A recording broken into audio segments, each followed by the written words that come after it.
Assalamualaikum warahmatullahi wabarakatuh. Mari kita lanjutkan topik kita, masih tentang bagaimana kita mengelola biaya dari sebuah proyek.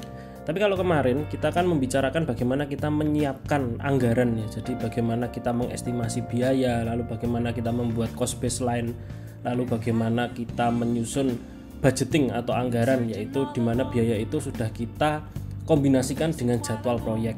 Nah itu kan kita masih bicarakan bagian perencanaannya ya. Jadi masih dalam tahap bagaimana kita merencanakan anggaran proyek. Nah sekarang kita sudah masuk ke bagaimana kita mengelola anggaran pada saat proyek sudah diimplementasikan atau pada saat kita sudah mengerjakan proyek tersebut. Nah itu terkait dengan bagaimana kita mengontrol biaya tersebut. Nah, bagaimana caranya? Di sini kita akan mempelajari ada sebuah metode atau rumus yang disebut dengan EVM atau Earned Value Management. Nah, di sini kita akan sedikit berhitung, akan sedikit banyak kita akan menghitung-hitung bagaimana cara kita untuk mengontrol agar jangan sampai proyek itu over budget.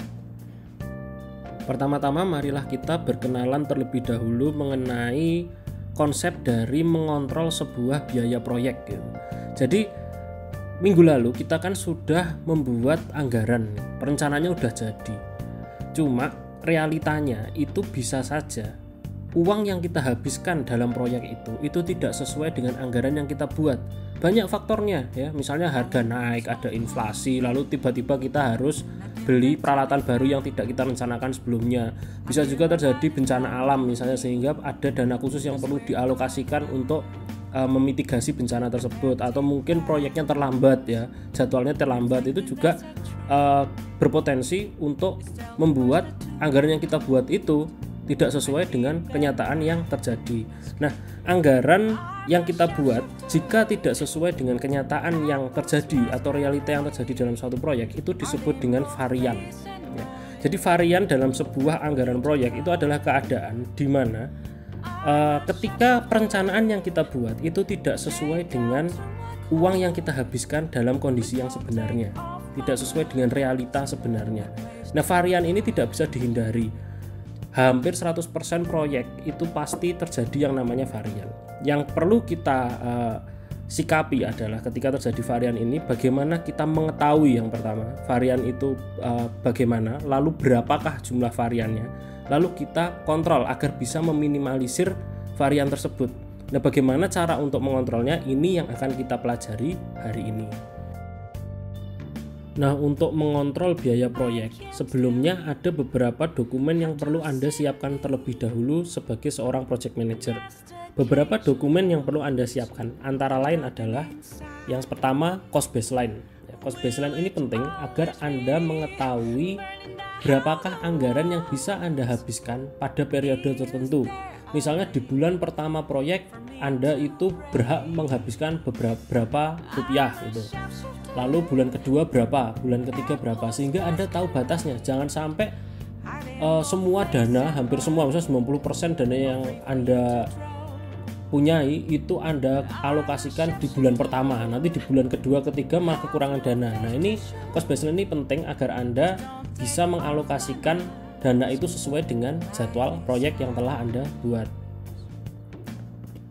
Kemudian yang kedua, kita juga perlu mengetahui yang namanya project funding requirement. Ini adalah istilah baru, adalah dokumen baru yang belum kita pelajari minggu lalu. Maksud dari project funding requirement ini, jadi sebuah proyek itu kan pasti punya total dana, punya uang total yang Anda punyai gitu.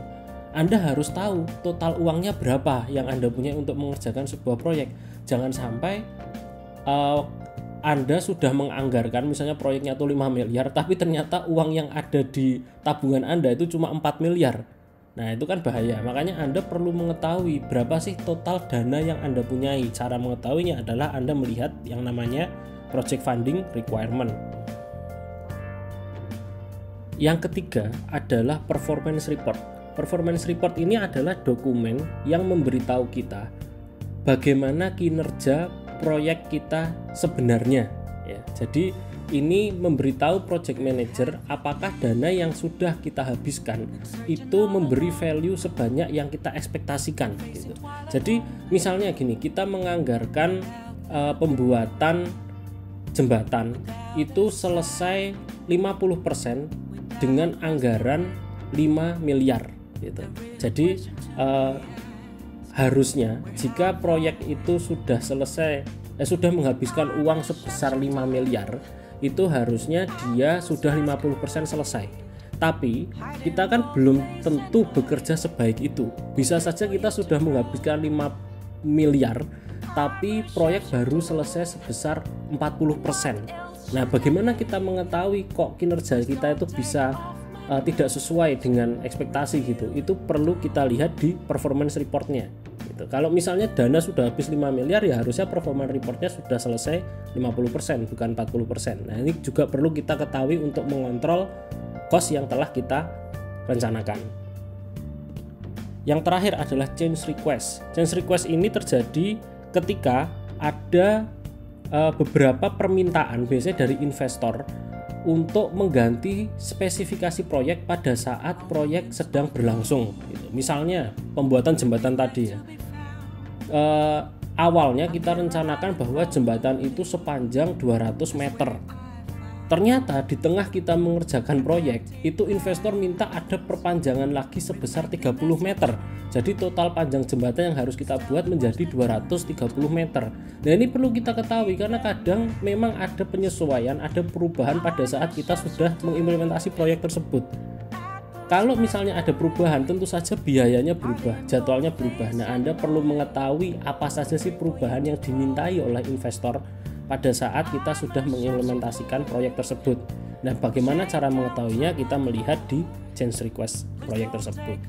Nah, ini adalah 4 dokumen yang kita siapkan sebagai acuan untuk mengontrol jalannya proyek yang kita kerjakan. Nah, sekarang kita masuk ke teknik untuk mengontrol biaya proyek kita gitu. Ada satu rumus atau formula yang sering dipakai oleh seorang project manager, itu disebut dengan Earned Value Management atau EVM.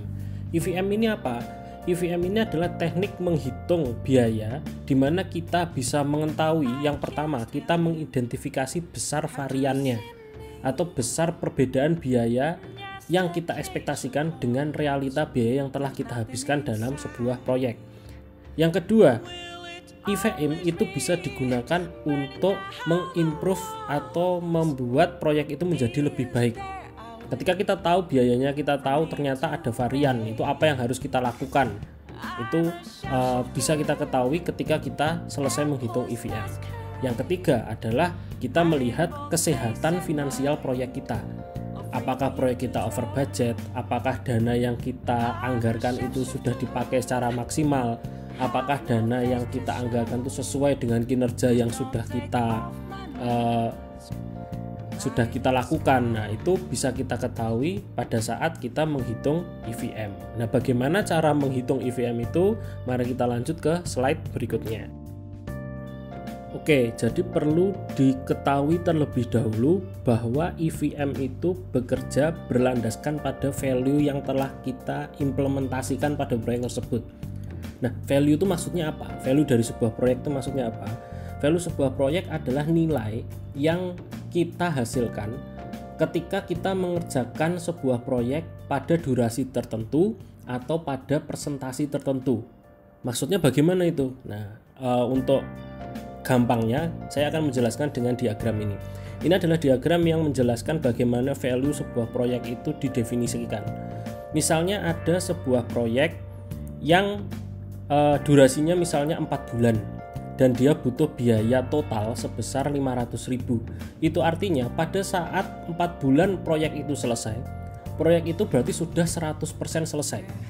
Dan dana yang dihabiskan itu harusnya sebesar 500.000.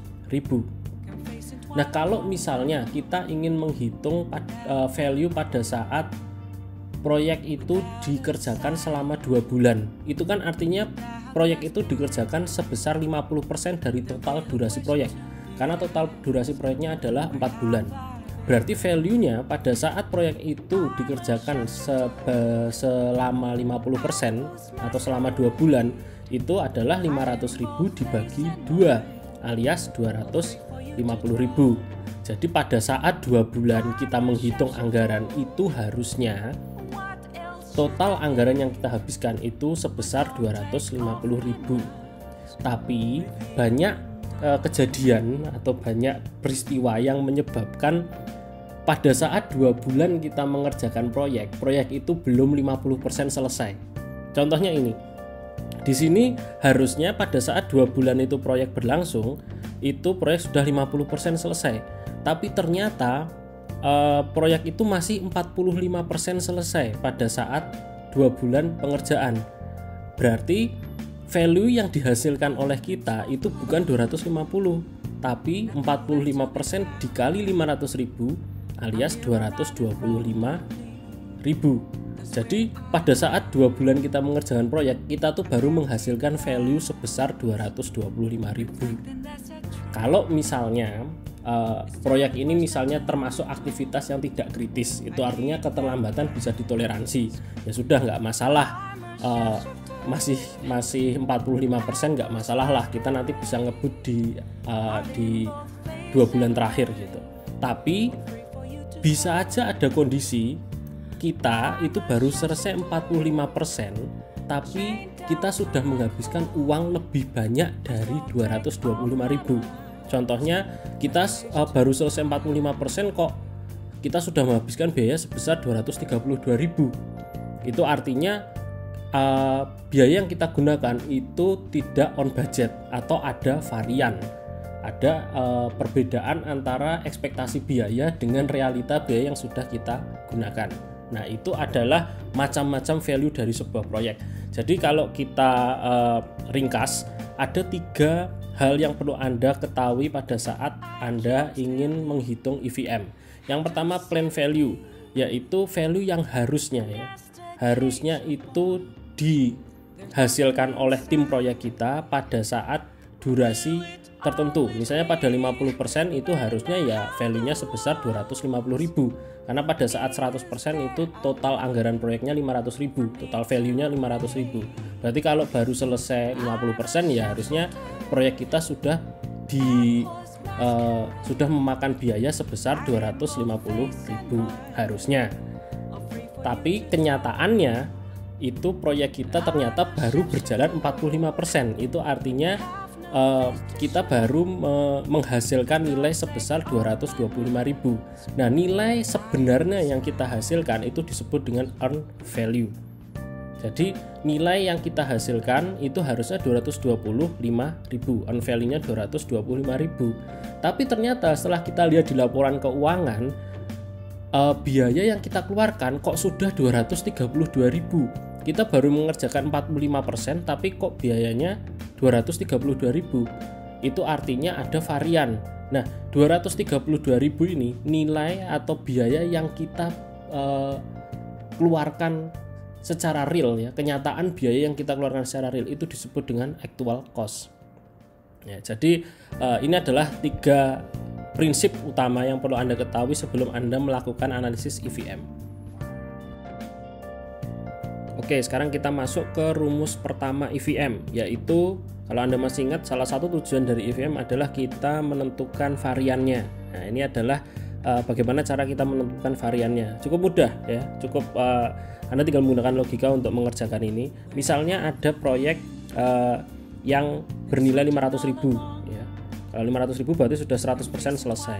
Ternyata setelah Anda kerjakan, Anda baru selesai 40%-nya, alias 40% dikali 500.000 sama dengan 200.000. Jadi apa yang Anda lakukan itu bernilai $200.000.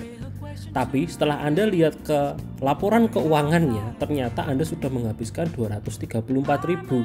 Itu kan berarti ada perbedaan antara ekspektasinya dengan realita yang Anda gunakan atau biaya aktual yang Anda gunakan.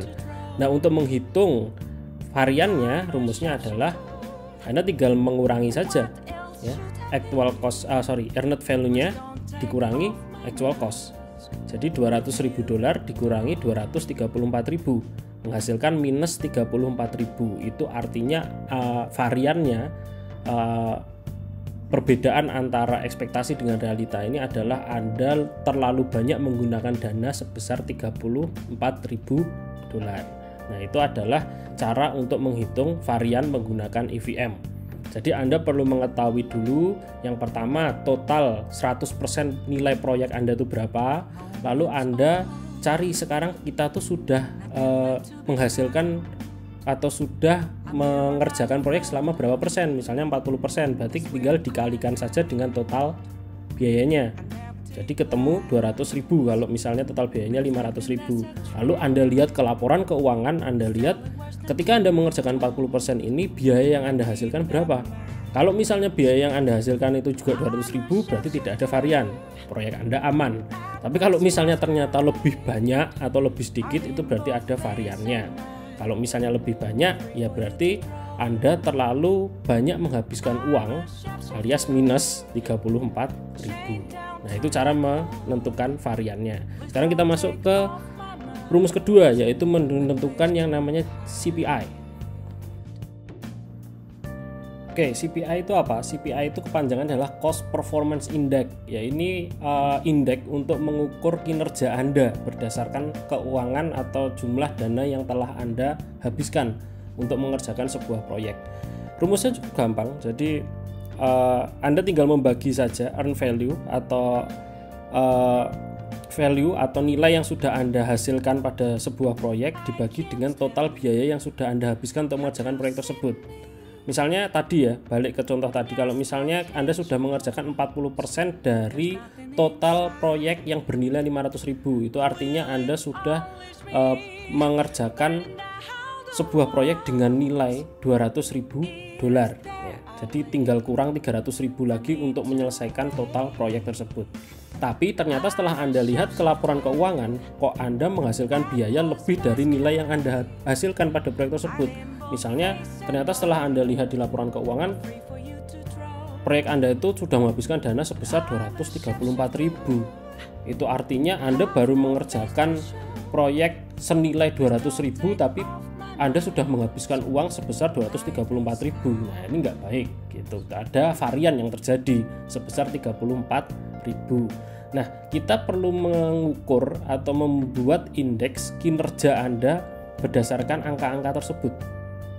Contohnya gini, kalau misalnya kita masukkan ini ke rumus, Anda mendapatkan angka CPI yaitu 0,85 ya, 200.000 dibagi 234.000 atau 85%. Itu artinya proyek Anda itu on budget itu hanya 85% ya. Lebih yang paling baik adalah kondisi di mana proyek Anda itu on budget 100%. Artinya Anda mengerjakan 200.000 ya, nilai proyek Anda itu 200.000 dan Anda sudah menghabiskan biaya sebesar 200.000. Itu artinya Anda mengerjakan proyek sesuai dengan nilai atau sesuai dengan biaya yang sudah Anda keluarkan. Tapi kalau misalnya kondisi seperti ini, itu artinya Anda performa Anda itu masih sebesar 85%. Itu artinya Anda 15% buang-buang uang gitu. Ini cara menghitung CPI gitu. Lalu sebenarnya ada nggak sih patokan CPI yang bagus itu seperti apa? Ya, CPI yang bagus itu ya kalau CPI-nya 100% atau 1 gitu. Misalnya 200.000 dibagi 200.000. Itu artinya kan apa yang Anda hasilkan itu sesuai dengan biaya yang Anda keluarkan gitu. Tapi kalau misalnya nggak sesuai dan kebanyakan proyek itu pasti nggak sesuai ya, itu patokannya berapa? Sebenarnya nggak ada patokan khusus ya, cuma 15% itu bukan angka yang bagus ya. Jadi kalau misalnya Anda cuma on track 85% alias ada varian sebesar 15%, itu artinya bukan hasil yang bagus. Karena Anda buang-buang uang sebesar 15%. Mau 10% aja nggak bagus. Misalnya Anda punya dana total 7 miliar. Kalau misalnya Anda CPI-nya cuma 90% alias buang-buang uang sebesar 10%, itu kan berarti 700 juta Anda buang percuma. Jadi angka 10% pun nggak bagus. Jadi semakin mendekati 100% itu semakin bagus. Nah, itu cara bagi kita untuk melihat atau mengukur kinerja proyek kita menggunakan EVM, yaitu dengan mencari yang namanya Cost Performance Index atau CPI. Kalau misalnya sebuah proyek itu ada CPI yang tidak 100%, itu artinya kan pasti ada tambahan biaya yang harus kita alokasikan pada saat proyek itu ingin kita lanjutkan sampai ke 100% gitu. Opsinya 2, Anda menambahkan biaya total untuk menyelesaikan proyek alias budget of completion-nya ini ditambah, atau Anda melakukan penghematan gitu. Tapi kan penghematan ini agak riskan ya, Anda harus mengurangi kualitas dan lain-lain gitu. Jadi CPI ini nanti bisa menjadi patokan bagi Anda untuk memprediksi berapa sih pertambahan biaya total pada saat varian itu terjadi.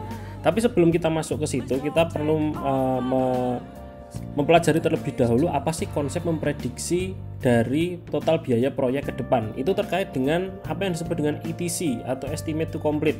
Alias kalau kita ingin menyelesaikan proyek itu sampai 100%, berapa sih estimasi biayanya gitu. Kalau misalnya tidak ada varian, kondisinya seperti ini, seperti diagram ini. Misalnya biayanya itu total biaya proyeknya adalah 500.000. Anda sudah menghasilkan nilai, sudah mengerjakan proyek tersebut sebesar 40%, alias Anda sudah mengerjakan proyek tersebut senilai 200.000. Berarti kalau Anda mau memprediksi kita butuh berapa biaya lagi nih untuk menyelesaikan proyek itu, ya tinggal 500.000 dikurangi 200.000 menjadi 300.000. Anda butuh biaya sebesar 300.000 lagi untuk menyelesaikan proyek tersebut. Ini jika kondisinya tidak ada variannya. Nah, bagaimana kalau misalnya ternyata pada saat Anda mengerjakan 40% proyek tersebut sudah ada varian yang terjadi? Anda menggunakan CPI. Nah, cara menghitungnya seperti ini. Kita menggunakan contoh yang berbeda ya. Ini ada satu proyek baru di mana proyek tersebut jika selesai 100% itu membutuhkan biaya 648.000. Kalau misalnya Anda baru selesai atau baru mengerjakan sebanyak 20% dari total 100% proyek tersebut, berarti 20% dikali 648.000, on value-nya adalah 129.000. Itu artinya nilai yang Anda hasilkan dari tim proyek Anda pada saat Anda mengerjakan proyek tersebut adalah $129.000.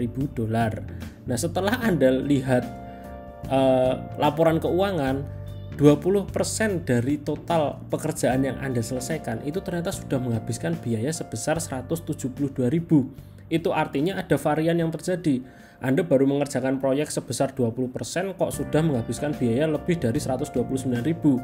Anda hitung CPI-nya, on value dikurangi actual cost, Anda ketemu bahwa CPI-nya adalah 0,75 atau 75%. Itu artinya adalah kinerja tim proyek Anda itu hanyalah 75% on budget. Anda tidak 100% bekerja secara maksimal.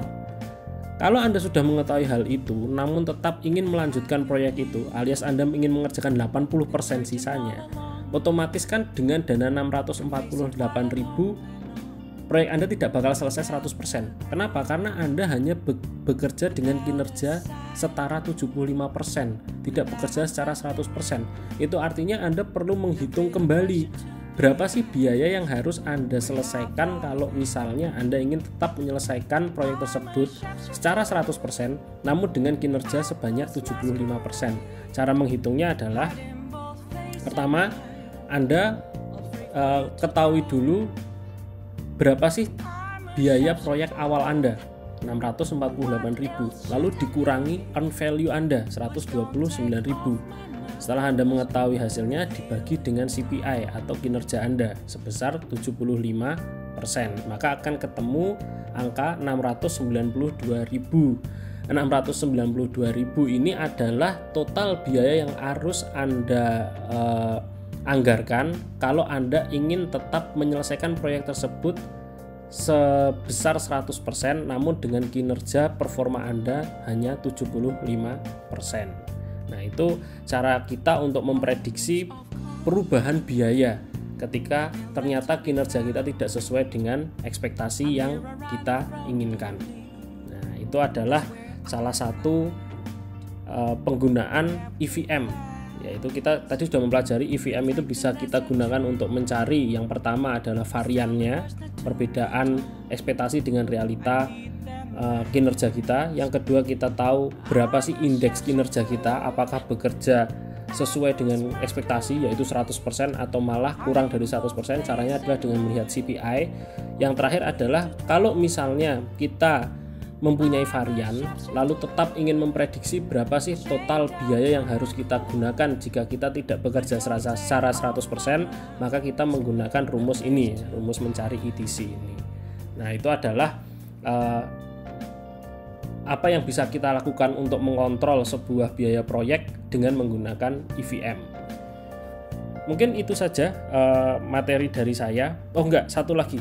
Kalau misalnya ya ada awalnya kita membuat budget 648.000, lalu ternyata setelah kita estimasi, kita menghitung ETC-nya kita butuh 692.000. Itu artinya kan sudah harus ada biaya lagi yang harus kita keluarkan. Apakah boleh dalam sebuah proyek? Bisa. Kenapa? Karena pada saat kita menganggarkan proyek, Anda tentu masih ingat kita memperhitungkan risiko ya, atau yang sering kita sebut dengan contingency reverse. Kalau Anda masih ingat, Anda bisa lihat slide minggu lalu, kita memperhitungkan yang namanya contingency reverse. Artinya ada biaya risiko. Biaya kalau misalnya ternyata apa yang kita ekspektasikan itu tidak terjadi gitu. Nah, kalau misalnya penambahan biaya ini itu masih sesuai dengan contingency reverse, maka tidak masalah, uangnya masih ada gitu. Jadi Anda sebenarnya sebuah proyek itu sering sekali memang tidak sesuai dengan ekspektasi. Makanya pada saat Anda membuat anggaran itu harap perhatikan biaya risiko atau contingency reverse, di mana ketika terjadi sesuatu yang tidak sesuai dengan ekspektasi Anda. Nah, itu salah satu cara untuk menangani ketika Anda bekerja tidak sesuai dengan ekspektasi. Dan kalau Anda lihat di kenyataannya banyak sekali proyek yang seperti itu. Makanya di anggaran-anggaran proyek itu banyak sekali kalau proyek itu di markup ya. Jadi aslinya anggarannya cuma habis 150.000, di proposal kita tulis 170.000. Ya kenapa ya? Untuk biar kalau hal-hal seperti ini terjadi gitu, kita masih punya cadangan uang gitu yang bisa kita gunakan. Oke, kira-kira itu yang bisa saya sampaikan pada pertemuan kali ini. Kita akan membahas bab baru di pertemuan berikutnya, yaitu Project Risk Management. Bagaimana kita mengantisipasi dan mengelola risiko proyek. Ini adalah salah satu topik yang paling berat dalam manajemen proyek, tapi salah satu yang paling mengasihkan juga, dan banyak sekali riset-riset yang digunakan terkait dengan project risk management ini. Jadi kalau misalnya Anda ingin membuat skripsi atau tugas akhir yang terkait dengan manajemen proyek, mungkin teori-teori dalam project risk management bisa Anda gunakan gitu. Kita akan bertemu lagi minggu depan. Terima kasih atas atensinya. Assalamualaikum warahmatullahi wabarakatuh.